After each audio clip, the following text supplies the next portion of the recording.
Galates 3, 29. Galates chapitre 3, verset 29. Voilà. Et si vous êtes à Christ, vous êtes donc la postérité d'Abraham. Héritier selon la promesse. Dis simplement, je suis héritier selon la promesse de Dieu.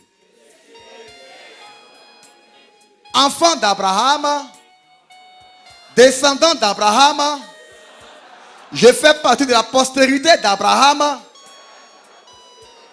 et je suis héritier du Dieu le Père, et co-héritier avec Christ. Donc ça fait combien de bénédictions? Combien de bénédictions? Pour Abraham, pour Dieu le Père et Dieu le Fils. Waouh! C'est la raison pour laquelle dans ta mentalité, dans ton esprit, dans ton langage, dans ton comportement, tu dois bannir, proscrire la pauvreté. Parce que ce n'est pas ton héritage. Voilà la preuve. On dit, et si vous êtes à Christ, ça veut dire, si vous croyez en Christ, vous avez accepté Christ, donc vous appartenez à Christ. Alors, de cette appartenance découle maintenant cette promesse qui dit que tu deviens héritier de Dieu. Dis simplement, je suis héritier de Dieu. Maintenant, dites-moi, est-ce que notre patriarche, père, descendant Abraham, il fut pauvre? Il est mort pauvre? Son fils Isaac aussi est mort pauvre? Donc, dis après moi, je refuse la pauvreté. Encore, je refuse la pauvreté. Donc, bien aimé. Donc, à partir d'aujourd'hui, changer de mentalité. Dis après moi, je change de mentalité. Encore, je change de mentalité. Dieu m'a dit clairement que c'est une erreur pour ceux, les chrétiens, qui prient ainsi, en disant, Seigneur, fais-moi prospérer. Seigneur, rends-moi prospère. Dieu m'a dit clairement, fils, c'est une erreur. Une aberration, une falsification, une erreur de langage biblique. Le langage de la Bible, de la parole, c'est une erreur. On ne dit pas à Dieu, rends-moi riche. C'est pourquoi Dieu ne va pas t'écouter ainsi.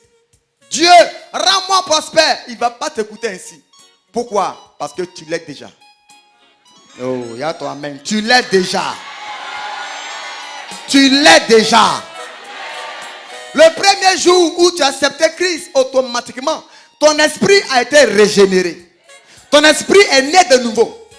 Donc, ce qui amène ton esprit à naître de nouveau, et également, contient en lui aussi la prospérité, la richesse. Ça veut dire, une fois que tu acceptes Christ, automatiquement, Christ te transmet aussi ses promesses qui sont rattachées aux promesses de Dieu, à ton égard, à mon égard, qui stipule que tu es né pour être à la hauteur. Tu es né pour être à la hauteur. Tu es né pour être en haut, toujours premier. Jamais à la queue, jamais en bas. Tu es né héritier et co-héritier joint avec Christ. Tu n'es pas n'importe qui, bien-aimé. Donc, ne dis pas à Dieu, rends-moi prospère. C'est une erreur de langage. Et surtout le langage chrétien, le langage biblique, c'est une erreur. Ne dis jamais dans vos prières, Seigneur, rends-moi prospère. C'est aussi une erreur. Non, Dieu ne te rendra pas riche. Il ne te rendra pas prospère parce que tu l'es déjà. Le fait que tu as accepté son Christ, automatiquement, tu es devenu par ton esprit une nouvelle créature, une nouvelle personne dont les choses disposées dans les mains de Dieu, la richesse, la royauté, la fidélité, la santé divine, la protection divine, toutes ces choses-là, tu les acquiers quand le même jour où tu as accepté Christ. Christ. Et bien aimé, je vais encore t'enseigner ce matin et te dire que ce n'est pas le corps qui rend riche. Non. Le corps physique n'est pas riche et ne te rendra jamais riche, bien aimé. Non. Nous sommes riches, pas par le corps physique, mais nous sommes riches en esprit. Parce que la richesse est une mentalité. Et tout ce qui est mentalité et tout ce qui vient du mental est relatif, bien aimé, à l'esprit. À l'esprit. Tu es riche d'abord en esprit. Et ton esprit maintenant, qui obtient la royauté, la richesse, va transmettre maintenant à ton âme, qui est rattachée dans ton sang. Et ton sang va maintenant, voyez un peu, donner divulguer le message par les nerfs à ton corps physique. Donc quand tu vois une personne qui est riche, qui a un teint glorieux, des vêtements glorieux, des matériaux ou matériels glorieux, cette personne-là, vous voyez, en elle nourrit son esprit par la richesse et la prospérité. C'est ainsi, bien aimé. Donc, la pauvreté est aussi un mental. La richesse est aussi un mental. La maladie est aussi un mental. Vous voyez un peu. Tout ce que nous cherchons découle d'abord du monde de la mentalité. C'est le monde de la pensée, c'est le monde de l'esprit. Donc, bien aimé, tu ne peux pas dire que tu es riche pendant que ce que tu déclares par ta bouche n'est pas conforme, n'est pas en conformité avec ce que déclare ton esprit. Non. Non.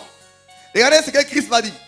Christ dira que le pauvre, dans sa condition de pauvre physique, que le pauvre, dans sa condition physique de pauvre et de pauvreté, ne dise pas qu'il est pauvre, mais qu'il est riche. C'est par l'esprit que ce pauvre-là parle.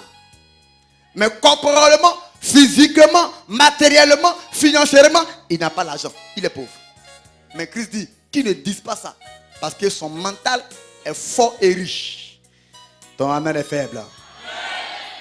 C'est la raison pour laquelle tu peux habiter à Boribana. Tu peux habiter à Sikobois. Tu peux habiter dans un campement, dans un village. Mais avoir l'esprit comme si tu es en Amérique. Comme si tu es à Sydney.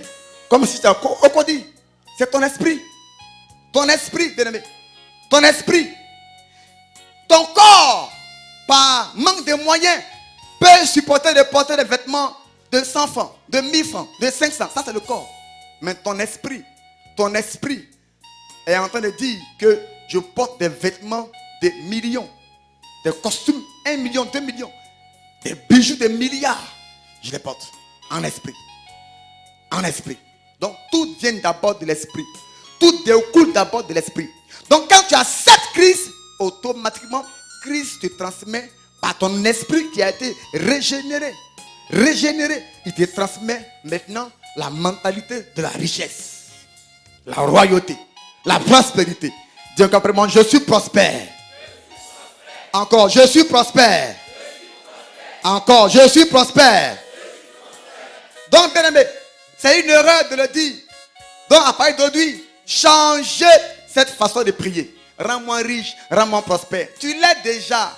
Christ a dit quoi? Tout est déjà accompli. Ça veut dire quoi? Avant même que tu ne demandes, tu ne fasses une prière, une requête à Dieu. Christ dit, ce que tu aimerais avoir est déjà disposé, est déjà accompli, est déjà là, bien-aimé. Donc, bien-aimé, quand tu nais de nouveau, automatiquement, ton esprit est maintenant rattaché à la prospérité et à la grandeur. Dans aussi ce même esprit. C'est pourquoi, bien-aimé, 2 Corinthiens chapitre 8, verset 9 nous dira. On va lire ça. 2 Corinthiens chapitre 8, verset 9. 2 Corinthiens 8, verset 9. Voilà. Car vous connaissez la grâce de notre Seigneur Jésus-Christ, qui pour vous s'est fait pauvre. Vous voyez? Qui pour vous s'est fait pauvre, de riche qu'il était, afin que par sa pauvreté, vous fussiez enrichis. Que celui qui croit que ce verset-là est son partage dira Amen plus fort. Ah oui, bien aimé.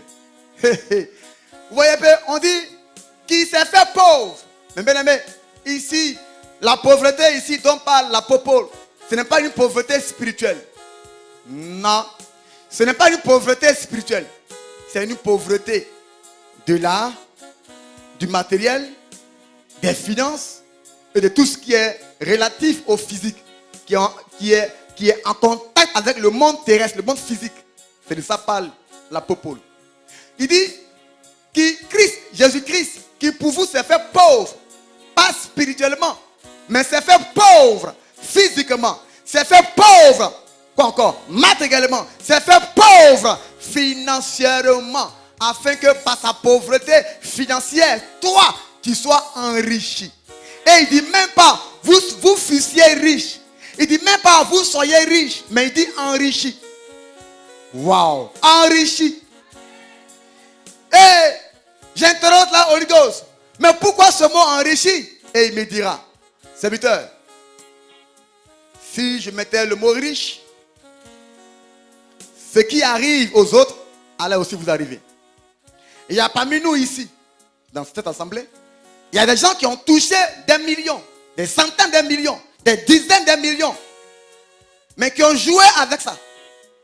Et ceux qui, à leur époque, les ont connus, diront que, ah, vous voyez, cet homme-là, avant, il était riche. Avant, il avait l'argent. Avant, cette dame-là, elle était une femme d'affaires. Elle avait l'argent. Mais qu'est-ce qui s'est passé aujourd'hui? Ces personnes sont conjuguées au passé. Ça, c'est pour dire, et c'est là, l'Esprit me donne la révélation, que quand Dieu te rend riche, ça veut dire, il peut aussi arriver un temps où, par ta mauvaise gestion, tu peux descendre, chuter et devenir pauvre. Et devenir pauvre. Par ta mauvaise gestion financière, matérielle, tu peux devenir pauvre. C'est pourquoi j'ai dit parmi vous, il y a des gens qui ont touché et compté l'argent. Ils ont même côtoyé même des connexions. Mais ils ont joué avec ces connexions. Milliardaires, ils ont joué à ça. Bien aimé. Il me dit, mon fils, c'est pourquoi je n'ai pas écrit le mot riche. Vous fussiez riche. Mais j'ai écrit le mot, vous fussiez enrichi. Et que veut dire enrichi? Il me dit enrichi veut dire, même si tu gères mal ton argent, il y a l'argent encore qui est disposé. Oh, j'attends pas ton amen, j'attends pas ton amen. J'attends pas ton amen, j'attends pas ton amen. Il y a l'argent qui est là encore. Même si ça diminue, il y en a encore. Même si ça allait, même si tu as dépensé un coup 100 milliards, Dieu dit ne t'en fais pas, il y en a encore. Tu es à gogo enrichi. Ton amen est faible, ton amen est faible. Et cette promesse-là, elle est la vôtre, elle la tienne. C'est pour toi et moi ce matin. Dis amen et tu la reçois. Dis encore amen et tu l'actives. Vous fussiez enrichi. Enrichi. Wow. Enrichi. Ça veut dire, tu te passeras par jour des millions. Ton compte bancaire est toujours garni, rempli. Tu dépenseras même, même 10 milliards ce matin seulement. Un seul jour. L'argent est encore disponible. Tu appelleras ton banquier qui dira, oui, monsieur Tant, madame Tant, tu as dépensé 10 milliards. Mais il y a encore dans ton compte bancaire 100 000 milliards. Celui qui dit amen reçoit ça au nom puissant de Christ Jésus. Tu dis amen, c'est activé. Tu dis amen, c'est activé. Tu dis amen, tu reçois. Tu dis amen, tu reçois. Sois béni mon fils. Toi qui attestes ça par une forme. C'est ça, bien aimé. Il dit vous fussiez enrichis. Enrichis. Bien aimé. Christ. Ah oui. Donc bien aimé. Christ à la croix a pris déjà ta pauvreté. Pourquoi est-ce que tu vas encore accepter que tu es pauvre? Vous voyez? Si tu dis, vous voyez, c'est pourquoi j'ai dit que c'est un lapsus et même une erreur de langage. Si tu dis que je suis né de nouveau, ça veut dire ton esprit est né de nouveau. Ton corps est né de nouveau. Ta mentalité est née de nouveau. Tes langages sont nés de nouveau. Tout est né de nouveau. Vous voyez un peu? Donc il n'y a plus du langage de pauvre, du langage de je n'ai rien, du langage de ça ne va pas. Ces choses-là doivent être proscrites dans ton langage. Dis amen. Dis encore amen. Donc dis après moi, mon esprit est né de nouveau. C'est la raison pour laquelle je prospère à tous égards. Donc bien aimé, c'est à la croix que Christ a ramassé, voyez un peu, ta pauvreté. Il a pris à la croix, voyez un peu, par son sang, à cause de toi. Il a pris à la croix les maladies. Il a pris à la croix le VIH, les MST. Il a pris à la croix les incidents rénales. Il a pris à la croix toutes ces maladies incurables. Donc, bien aimé, actuellement là où je te parle, tu n'es plus malade. Tes os sont plus malades. Tes nerfs sont plus malades. Ton corps n'est plus malade. J'attends pas ton amen. Je dis tu n'es plus malade. Tu n'es plus malade. Tu n'es plus malade. Tu n'es plus malade. Si tu dis amen, ton sang reçoit cette promesse héritière de la part de Dieu. Yes. Tu n'es pas malade, bien-aimé. Tu n'es pas malade. Si tu es malade, ça veut dire que tu n'as pas la foi et que Christ n'est pas mort pour toi à la croix. Or, à 100%, effectivement, il est mort à la croix. Il est mort à la croix. Donc, s'il est mort à la croix, ça veut dire son sang a jailli et a effacé des choses et quelque chose qui était rattaché à ta destinée. Son sang a coulé et a effacé autrefois. Vous voyez, tu étais pauvre. Donc son sang a coulé et a effacé la pauvreté en toi. Son sang a coulé et a effacé en toi la maladie. Si tu étais enfant maladif. Donc tu n'es plus malade. Si tu sens là une douleur, voilà le mot que tu dois dire. Je suis fatigué, donc je me repose. C'est tout. Mais je ne suis pas malade. Ton esprit n'est pas malade. Ton esprit est régénéré. Il est métamorphosé. Il est transformé. Yes. Bien aimé.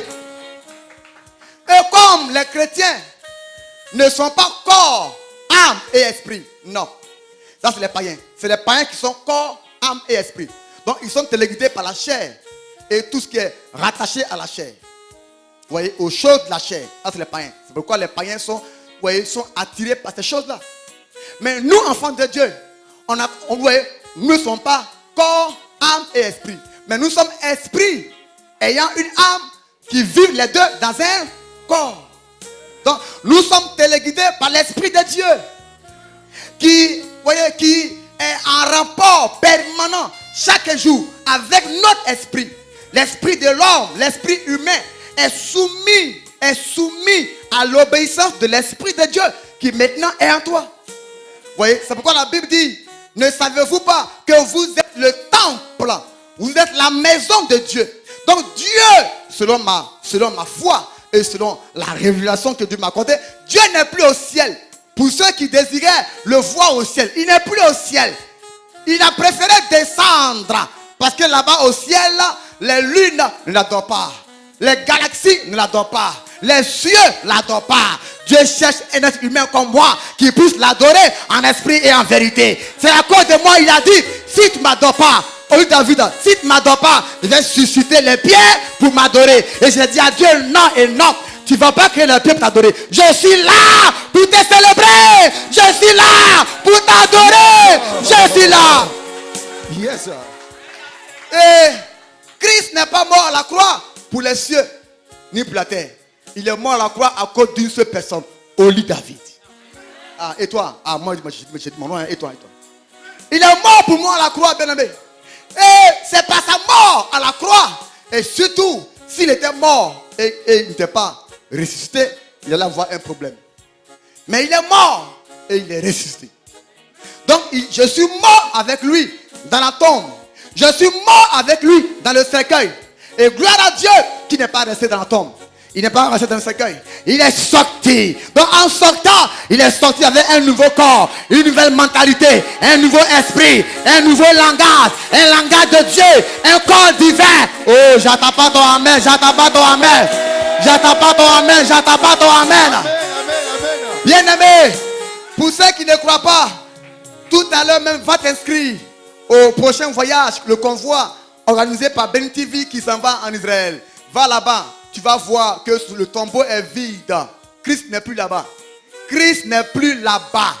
Christ n'est plus là-bas. Donc, bien aimé, ne pense pas que encore Christ n'est pas encore ressuscité. Il est déjà ressuscité. Et si Christ est ramené à la vie, moi également, je suis ramené à la vie. Car la Bible dit, celui qui est uni avec Christ devient un. Et il devient une nouvelle créature.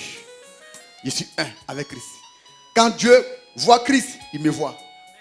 C'est pourquoi, quand je pêche, Jésus-Christ, qui est mon avocat et mon médiateur, présente son sang comme javel homo pour effacer de ma robe blanche la tacheté qu'elle a. Parce que quand un chrétien pêche, quand un chrétien, autrefois païen, devient chrétien, enfant de Dieu, le royaume de Dieu, par Christ, lui font porter des vêtements royaux, donc des soutanes blanches. Et quand ce chrétien-là pêche, automatiquement, vous voyez un peu, c'est comme s'il y a une tache qui vient là. Donc Dieu maintenant fait quoi? Dieu utilise le sang de l'agneau, comme Yomo, comme Javel, pour effacer la tache. Mais dites-moi, est-ce que la tache là, comme j'ai péché, ma robe est toute noire? Non. Simplement, il y a une tache que j'enlève. Je lave, c'est fini. C'est ça la vie d'un nouveau chrétien. Quand tu nais de nouveau, Dieu ne voit plus tes péchés. Non. Mais il te voit. Il te voit à la croix. Où Christ payait ton prix. C'est pourquoi la Bible dit, nous sommes justifiés par celui qui est juste, qui était juste et qui nous a rendu juste. Jésus-Christ de Nazareth. Dans son sang. La Bible dit, dans son sang, dans son ADN, il n'avait ni faute, ni péché, ni défaut. Il est juste. Il est juste. Ah, bien-aimé. Je ne sais pas si le peuple et moi, nous comprenions, voyez un peu, ainsi la parole de Dieu. Et ça marche. Et c'est comme ça, moi, je vois les choses. Je me dis quoi? Christ va mourir à la croix pour moi et puis je vais être pauvre? Non. Il va mourir pour moi à la croix et puis encore je vais tomber malade? Non. Donc ma foi même refuse. Vous voyez un peu? Ma foi me dit non. Que Christ n'est pas mort à la croix pour que je souffre. Non. Il est mort à la croix pour que je sois heureux. Et je le serai toute ma vie au nom puissant de Jésus. J'attends pas ton amen. Donc à partir d'aujourd'hui, changer de mentalité. Dis après moi, je change de mentalité. Encore, je change de mentalité.